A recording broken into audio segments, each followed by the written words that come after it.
Il a trouvé un sac rempli d'argent. Sa fille de 6 ans lui a demandé de le garder. Mais ce qu'il a fait à la place allait changer leur vie pour toujours, et ce qu'il allait découvrir en rendant ce sac était impossible à imaginer. Daniel Lambert était un père célibataire qui faisait tout pour offrir une vie décente à sa fille Emma. Depuis la mort de sa femme, Sophie, 2 ans auparavant, sa vie était devenue difficile. Il travaillait le jour comme réparateur d'appareils électroménagers, certains soirs, il livrait des repas pour compléter ses revenus. Malgré tous ses efforts, les difficultés financières s'accumulaient. Le loyer approchait, les factures étaient en retard et le réfrigérateur était presque vide.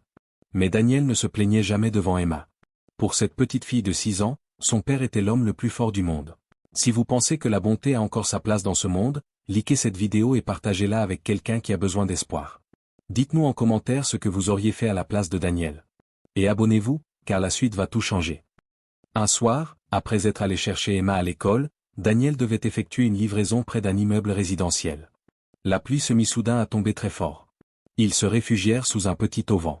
C'est alors que Daniel remarqua un sac en cuir noir sous un banc.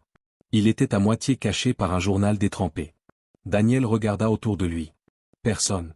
Il ramassa le sac avec une seule idée en tête, trouver une pièce d'identité pour pouvoir le rendre à son propriétaire. Mais lorsqu'il l'ouvrit, il resta sans voix. À l'intérieur se trouvaient plusieurs cartes bancaires, des papiers d'identité, un téléphone portable et une épaisse enveloppe remplie de billets. Il y avait plusieurs milliers d'euros. Pendant quelques secondes, Daniel ne bougea plus. Son esprit se mit à calculer malgré lui. Avec cet argent, il pouvait payer son loyer, régler ses factures, acheter de nouvelles chaussures à Emma, remplir le réfrigérateur, et même faire réparer sa vieille voiture.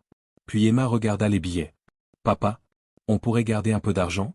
Daniel regarda sa fille. Il savait exactement pourquoi elle posait cette question. Elle ne cherchait pas à être malhonnête. Elle voulait simplement manger correctement et voir son père moins inquiet. Daniel referma doucement le sac. À cet instant, il se souvint d'une phrase que Sophie lui avait dite des années auparavant. « Ne laisse jamais une vie difficile te transformer en quelqu'un que tu ne reconnais plus. » Ces mots étaient restés gravés dans sa mémoire depuis sa disparition. Daniel prit la main d'Emma. « Non, ma chérie. Cet argent ne nous appartient pas. Ils auraient pu rentrer chez eux. » Mais Daniel décida de chercher immédiatement la propriétaire. Sur les papiers d'identité, il trouva son nom. Victoria Bernard. Une adresse figurait également sur l'un des documents. Elle se trouvait à quelques rues de là. Sous la pluie, Daniel prit la main d'Emma et se mit en route. Chaque pas était difficile. Ses chaussures étaient trempées et sa veste ne le protégeait presque plus du froid. Mais il continua. Quelques minutes plus tard, ils arrivèrent devant une magnifique maison de ville. Daniel hésita avant de sonner. Une femme élégante ouvrit la porte. Elle regarda Daniel, trempé de la tête aux pieds, puis Emma. « Madame Bernard ?» La femme hocha la tête. Daniel lui tendit le sac. « Je pense que ceci vous appartient. Je l'ai trouvé sous un banc. » Victoria resta immobile. Puis elle prit le sac avec des mains tremblantes et l'ouvrit. Tout était là. L'argent. Les cartes. Les documents. Le téléphone. Mais au lieu de remercier Daniel, elle lui posa une question étrange. « Vous avez ouvert le compartiment caché ?» Daniel fronça les sourcils. « Quel compartiment ?» Victoria pâlit. Elle reprit le sac, passa la main sous la doublure intérieure et appuya sur un petit mécanisme. Un déclic se fit entendre. Un compartiment secret s'ouvrit. À l'intérieur se trouvait une vieille photographie et une lettre soigneusement pliée. Victoria prit la photographie. Son visage changea immédiatement. Des larmes apparurent dans ses yeux. « Michel ?» Daniel regarda la photo. C'était un jeune homme d'environ 19 ans. Victoria expliqua qu'il s'agissait de son petit frère, Michel, décédé près de 10 ans auparavant. La lettre était la dernière qu'il lui avait écrite.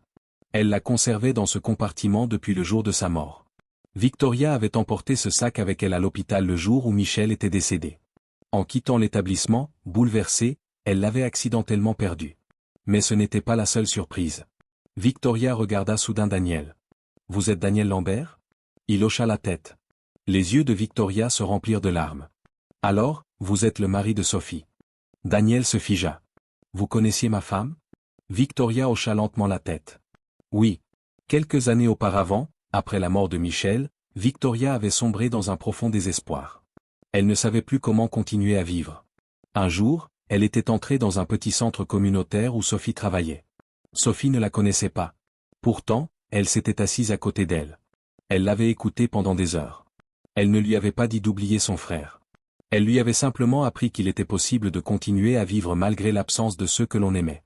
Cette rencontre avait changé la vie de Victoria. « Je ne vous remercierai jamais assez pour ce que votre femme a fait pour moi », murmura-t-elle. Après avoir appris la mort de Sophie, Victoria avait essayé de retrouver sa famille. Mais elle n'avait jamais réussi. Jusqu'à ce soir-là. Elle regarda Emma.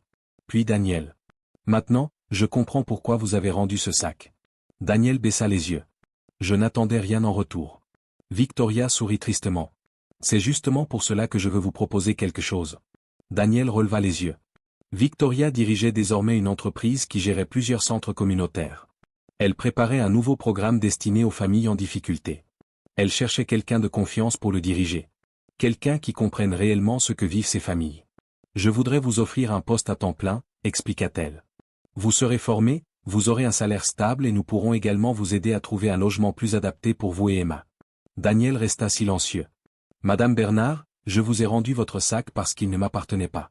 Pas pour obtenir un travail. » Victoria sourit. « Je le sais. » Puis elle ajouta. « Et c'est exactement pour cette raison que je vous fais confiance. » Daniel sentit les larmes lui monter aux yeux. Depuis 2 ans, il se battait seul. Pour la première fois, quelqu'un ne lui offrait pas de la pitié. On lui offrait une véritable chance. Il accepta. Quelques mois plus tard, Daniel se tenait devant un centre communautaire entièrement rénové. À côté de lui se trouvait Emma. Le centre accueillait désormais des familles qui traversaient les mêmes difficultés qu'eux autrefois. On y distribuait de la nourriture et des vêtements.